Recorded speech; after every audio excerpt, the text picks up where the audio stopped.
Hola chicos, ¿todo bien? Sean bienvenidos a una clase más. Y en la clase de hoy nosotros vamos a ver un tema que siempre como preguntitas chiquititas, que es el tema de crisis hipertensivas, ¿sí? Bien, ¿qué es lo que quiero que ustedes sepan sobre ese tema? Primero, ¿qué es una crisis hipertensiva? Que muchos no tuvieron esa introducción en semio, así que ya les adelanto. Ustedes tienen la hipertensión normal, ¿sí? Entonces tenemos la hipertensión, que es el paciente que va a aparecer en el consultorio, vamos a hacer el mapeo, vamos a hacer la toma de tensión arterial más de 2 veces y vamos a ver que ese paciente tiene la presencia de una hipertensión arterial, joya. Pero, ¿qué pasa con ese paciente que aparece en la guardia, ¿sí? Y tiene una tensión arterial muchísimo mayor a los 180, pero no es un paciente que tenía un cuadro de hipertensión crónica, es decir, era un paciente sano, pero por algún motivo ese paciente tiene la presencia de una tensión arterial muy elevada. A ese paciente nosotros vamos a decir que es un paciente que tiene una crisis hipertensiva, es decir, es un paciente que tiene una elevación de la tensión arterial, pero que no necesariamente es un paciente que tiene una hipertensión crónica, ¿sí? Hay varios motivos que pueden elevar la tensión arterial, que son como si fuera una respuesta sistémica a algo que está pasando en nuestro cuerpo, ¿sí? Bien. Entendido eso, nosotros podemos clasificar la crisis hipertensiva en 2 tipos. Podemos clasificarla en las urgencias hipertensivas, ¿sí? Cuando tenés un aumento de la tensión arterial, pero no tenés daño de órgano blanco, es decir, no tenés las alteraciones a nivel del sistema nervioso central, de la retina, del corazón y etc. Solo tenés un aumento de la tensión arterial. Y tenés la emergencia hipertensiva. La emergencia hipertensiva es cuando tenés un aumento de la tensión arterial tan alto que empieza a alterar todo lo que sería el riñón, el sistema nervioso central, todo lo que sería el tejido oftalmico, ¿sí? Entonces, en ese caso empezás a tener un daño de los órganos, ¿sí? ¿Y cómo vas a acordarte de esas 2 diferencias?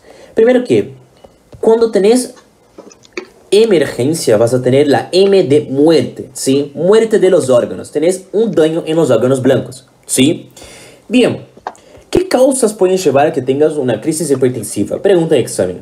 Puede ser una hipertensión secundaria, por ejemplo, un feocromocitoma, traumas, vasculitis, que ya van a ver en 6º año, emociones, como por ejemplo un paciente que pasó por una situación muy complicada y le resulta que tuvo una noticia muy complicada y empieza a tener ese cuadro y aparece en la guardia con ansiedad. Bueno, lo mismo. Pacientes con quemaduras. Y fármacos. ¿Cuáles fármacos? Anticonceptivos orales, corticoides y eritropoyetina, ¿sí? Bien, ¿qué vas a hacer con ese paciente? Lo que tienes que hacer es, primero que nada, indagar a ese paciente hace cuánto tiempo empezó, ¿sí? Si tiene enfermedades previas, ¿sí? ¿Qué es lo que hacía el paciente cuando empezó el cuadro? El estilo de vida, si fuma, cómo es la dieta, y etc. Y antecedentes familiares de hipertensión, para ver si no es una hipertensión primaria o una secundaria quien debutó con este cuadro, ¿sí? ¿Cuáles son los signos y síntomas? Cuando te preguntan eso, lo que quieren que sepas es qué es lo que tienes que hacer para ver si ese paciente está en una emergencia o está en una urgencia, es decir, si tiene o no tiene daño de órgano blanco. Vas a hacer un fondo de ojo, ¿sí? Para ver justamente si tenés la presencia de lo que serían las alteraciones de la hipertensión arterial en el fondo de ojo, ¿sí? Un examen neurológico, simetría de pulso para ver si no es una fibrilación, si no es una claudicación, ¿sí? Signos de insuficiencia cardíaca, edema agudo pulmonar, ingurgitación jugular, los ruidos cardíacos agregados. Acuérdense que cuando tenés una insuficiencia cardíaca descompensada, vas a tener justamente un aumento en la tensión arterial, ¿sí? Vas a ver justamente cuál es el histórico del paciente, si tuvo históricos de angor, enfermedades cardiovasculares y etc. Si el paciente cumple la dieta hiposódica, si es un paciente con hipertensión arterial o si es un paciente con insuficiencia cardíaca. Cuáles son los consumos de ese paciente, igualmente de medicamentos y drogas. Y el estudio. Para el estudio vas a pedir un laboratorio, ¿sí? En ese laboratorio, ¿qué es lo que nosotros queremos ver? Queremos ver los órganos blancos, ¿sí? Entonces vamos a ver qué onda riñón, por ejemplo, urea, creatinina, orina completa, para ver si no tenés la presencia de cilindros, la presencia de proteínas, etc. Algo que indique que ese paciente tiene un daño de riñón, ¿sí? Vas a pedir un hemograma completo y vas a pedir justamente la glucemia. Bien. Vas a pedir un electrocardiograma, ¿sí? ¿Por qué? Porque quieres ver si el paciente tiene algún tipo de alteración. Igual no hay muchas cosas que puedas ver en este caso, ¿sí? Pero, por ejemplo, si el paciente tiene hipertrofia, es decir, si ya es un cuadro crónico, bueno, vas a poder ver con el índice de Sokolov, vieron la clase de hipertrofia. Vas a pedir una radiografía de tórax, ¿por qué? Porque si el paciente tiene, por ejemplo, una insuficiencia cardíaca descompensada, vas a poder ver el edema agudo del pulmón, ¿sí? O si tienen aumento justamente de las cavidades cardíacas. Y principalmente una tomografía cerebral siempre. ¿Por qué?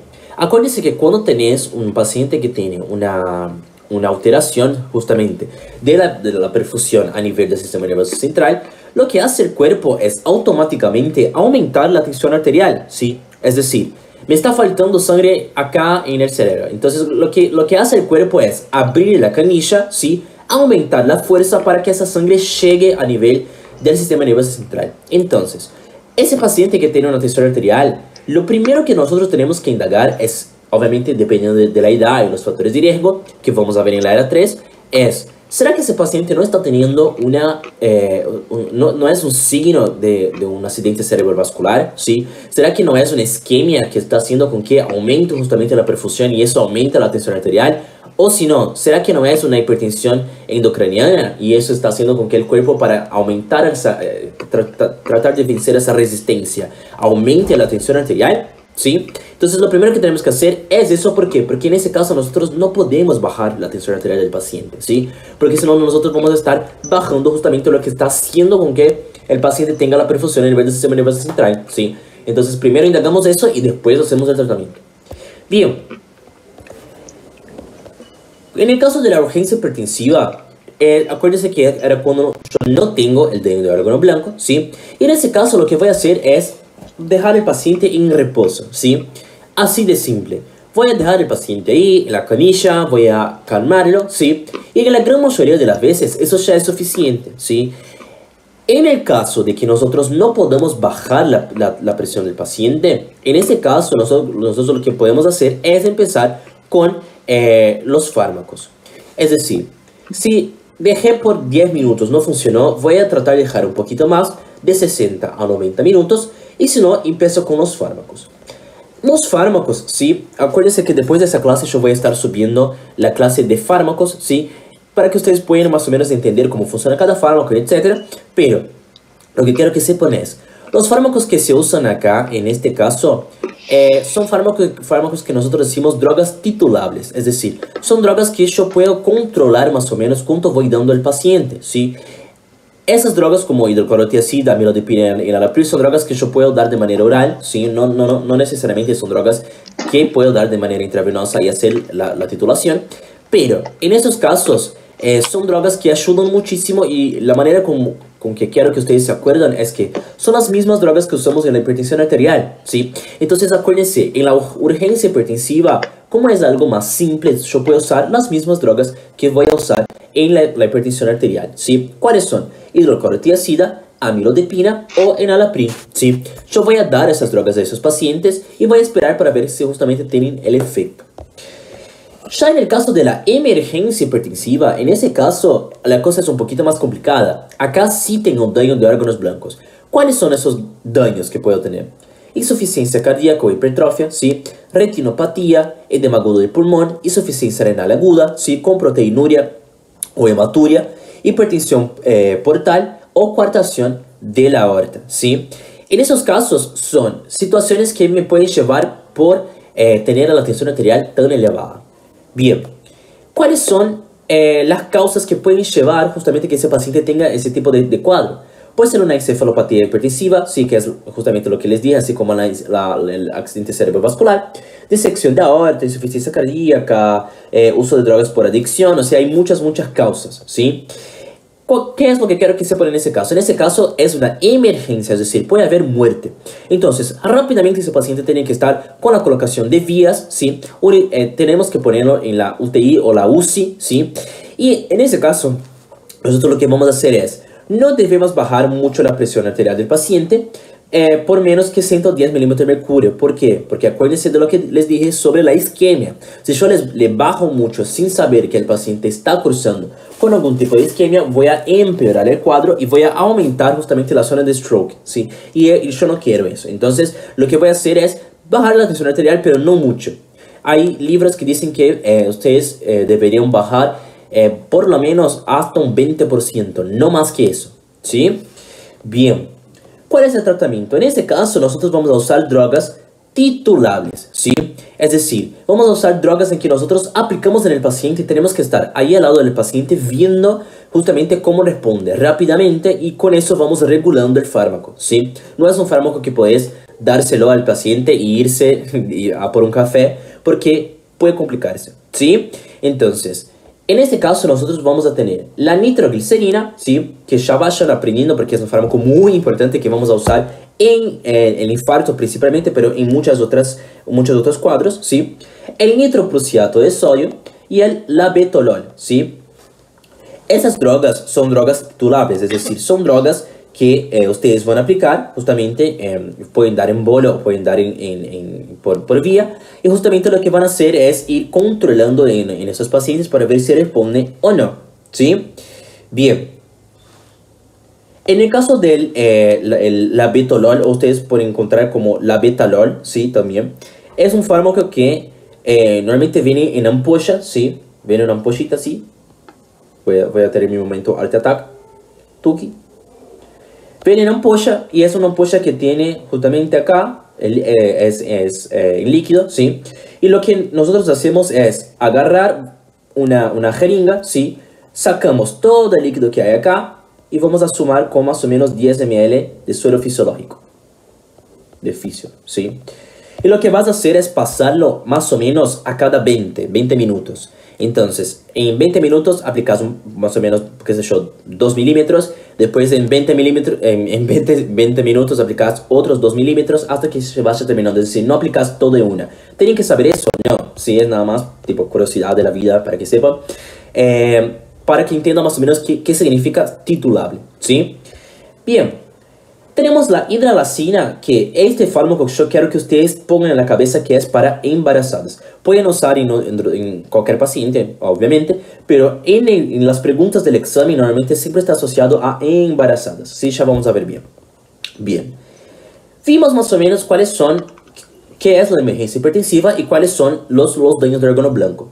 Pero, ¿qué cuadros pueden llevar y qué es lo que te van a preguntar en el examen? ¿Sí? Ustedes pueden tener por disección aórtica, ¿sí? En este caso de la disección aórtica, igual ya vamos a hablar bien de disección, pero en ese caso ustedes van a tener la aplicación de beta bloqueantes, ¿sí? Porque tenemos que bajar la frecuencia cardíaca de ese paciente, ¿sí? Entonces, sepan obviamente cuáles son los beta bloqueantes. Y cuando ustedes bajan para más o menos 50 a 60 de frecuencia cardíaca, ¿qué van a hacer? Van a aplicar los vasodilatadores, como por ejemplo el nitroprusiato de sodio o la nitroglicerina. Ambas son vasodilatadores, ¿sí? Acuérdense de ver la clasecita de fármacos, así van a entender más o menos qué fármaco es qué, ¿sí? Bien, ustedes entonces en el caso de la disección aórtica pueden aplicar beta bloqueantes. Cuando terminan bajando la frecuencia cardíaca de 50 a 60, aplican vasodilatadores, ¿sí? Bien. Ustedes tienen ese acá que siempre se pregunta en el examen, ¿sí? Ese es el que quiero que ustedes sepan porque siempre hay una pregunta de eso, ¿sí? Que es sobre el edema agudo del pulmón. En este caso, lo que va a pasar es que cuando tenés un edema agudo del pulmón, es decir, te va a decir que el paciente tiene más o menos 220 de tensión arterial, tiene una radiografía con edema bilateral en la de mariposa, la tos asalmonada, etc. En este caso, lo que vas a hacer es aplicar nitroprusiato de sodio, que es un vasodilatador, ¿sí? Vas a aplicar furosemida. El furosemida ayuda justamente para que haya esa respuesta. Y vas a aplicar una ventilación no invasiva, que son las que nosotros vimos en la era 1. El CPAP, ¿sí? Que justamente permiten la vía aérea permeable y impiden que el paciente tenga un empeoramiento del cuadro. Entonces, ¿qué vas a hacer? Nitroprusiato de sodio, furosemida y ventilación no invasiva.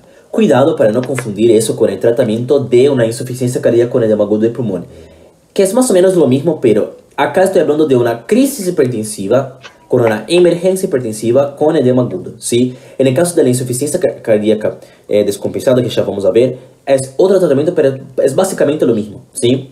Pero, digo para que no confundan el cuadro. Uno es una insuficiencia cardíaca y el otro es una crisis hipertensiva, ¿ok? Luego, si tenés un accidente cerebrovascular, como yo les dije, ¿sí? Acuérdense que no podemos bajar de una, ¿sí? Lo que vamos a hacer es hacer una baja con precaución para evitar que esos pacientes tengan el empeoramiento del cuadro, ¿sí? ¿Y cómo lo van a hacer? Lo van a hacer con drogas como la betalol, el alapirilato, que es un tipo de enalapril, ¿sí? La clonidina y el nitroprusiato, que sería la última elección, ¿sí? ¿Qué pasa cuando tenés la cefalea hipertensiva? Que esa es la otra pregunta que siempre se hace, ¿sí? Entonces, edema agudo del pulmón y estos son los que siempre se hacen sobre ese tema. La cefalea hipertensiva va a ser justamente un tipo de cefalea que vamos a ver bien en la era 3, pero es una cefalea que te da vómitos, que es el vómito en chorro, encefalopatía e incluso puede llevar a coma y muerte, ¿sí? Lo que va a pasar en esos cuadros es que esos pacientes suelen tener edema cerebral, pero nosotros no solemos usar diuréticos para no causar una hipovolemia, ¿sí? Entonces, ¿qué vamos a hacer? Vamos a vasodilatar ese paciente. ¿Con qué? Con nitroprusiato de sodio y la betalol, ¿sí? Entonces, en el edema agudo del pulmón, lo que va a pasar es que vas a usar drogas titulares también, ¿sí? Pero en ese caso del edema agudo del pulmón, lo que vas a hacer es usar el nitroprusiato de sodio, furosemida y ventilación, ¿sí? En el caso de la cefalea hipertensiva, que es la que también quiero que ustedes sepan, vas a usar nitroprusiato de sodio y la betalol, ¿sí? Son los dos que, o sea, de todo eso, si no se van a acordar de nada más, quiero que por lo menos esos dos sepan, ¿sí? Porque es lo que se pregunta en el examen. En el caso del infarto, ¿sí? No se suele preguntar, pero quiero que ustedes sepan que en el infarto nosotros usamos nitroglicerina, ¿sí? Ya van a ver en terapéutica por qué no se usa otras, pero ya les doy un spoiler, ¿sí? Que es porque el nitroprusiato de sodio causa robo coronario, es decir, altera justamente lo que sería el retorno venoso y eso empeora el cuadro de infarto del paciente. Por eso nosotros usamos nitroglicerina, además que la nitroglicerina ayuda en la agregación plaquetaria, la vasodilatación, etc. Entonces es muy buena para el infarto. Entonces siempre que es infarto vamos a buscar usar la nitroglicerina, ¿sí? En el caso de la eclampsia, a veces hablan un poquito sobre eso, ¿sí? En el caso de la eclampsia, lo que va a pasar es que nosotros vamos a usar el fármaco que yo les dije que quiero que asocien a embarazadas, que es la hidralazina, ¿sí? Puedes usar también la betalol, ¿sí? O clonidina o nitroprusiato de sodio, pero principalmente la hidralazina, ¿sí? Entonces, en este caso te dice que es una paciente embarazada que tiene la crisis. A veces te habla sobre eclampsia, ¿sí? O a veces solo te ponen como si fuera una embarazada. Bueno, quiero que piensen en hidralazina, ¿sí? O si no, puedes usar en la betalol, ¿ok? Bien, chicos, eso es lo que tienen que saber sobre ese tema, crisis hipertensiva, que siempre se pregunta en el examen. Y cualquier cosita me avisan. Nos vemos en la próxima clase.